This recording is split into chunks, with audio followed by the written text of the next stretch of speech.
MoSaIC. I love this word. Where I come from, it's an art.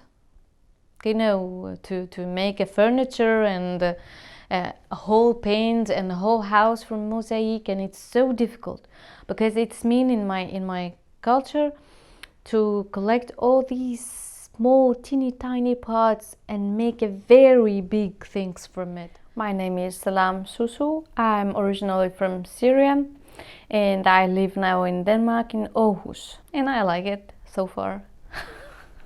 Yeah.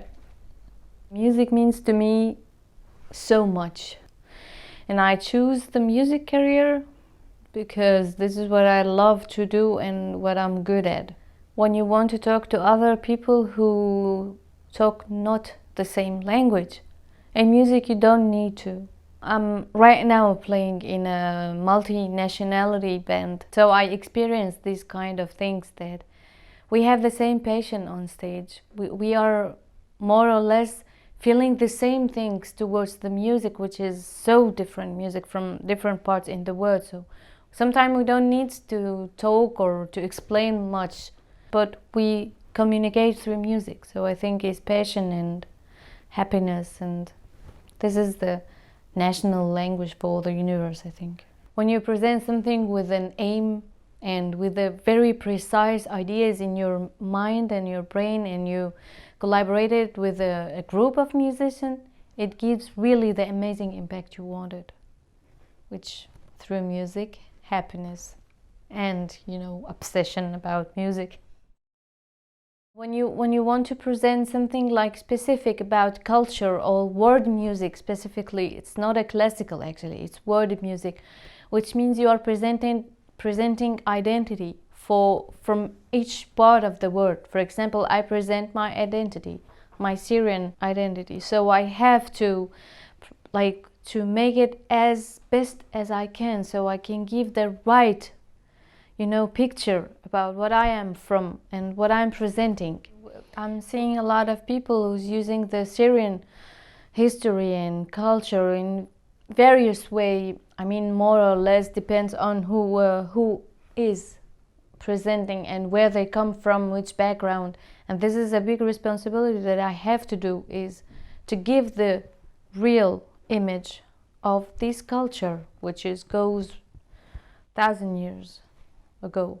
So I have to work on it and give it out as the best as I can.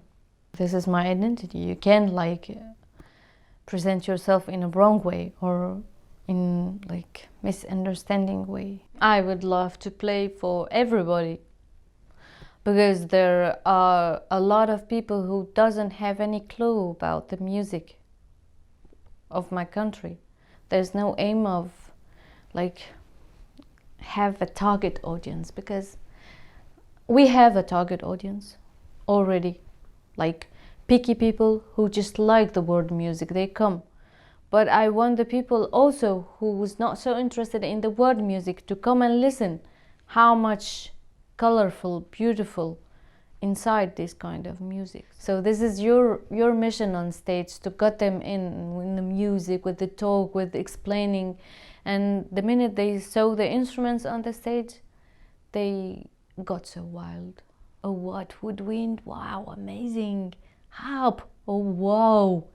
Folk music on harp, okay. Is it Irish? No, it's not. And wow, it's an amazing song, and all of a sudden they start to dance. It's much more than the classical. You are not presenting something so formal and blah blah blah.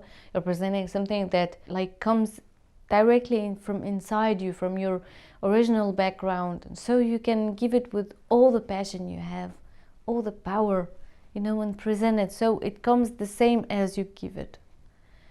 Well, this is what I love about world music and to present. I have my aspects, other musicians have another aspect who come from Finland, for example, or who comes from Iraq or Turkey or Spain or any part of the world, and then to mix them is really something. Some people think it's a little bit negative, but it gives a lot of positive results. But I think it's both sides positive. When we play together, like vibes goes in from musicians and from music. So I assume that it's a very difficult mission actually, but it's so beautiful. When you see the results, I think it will be good. Not good, very good.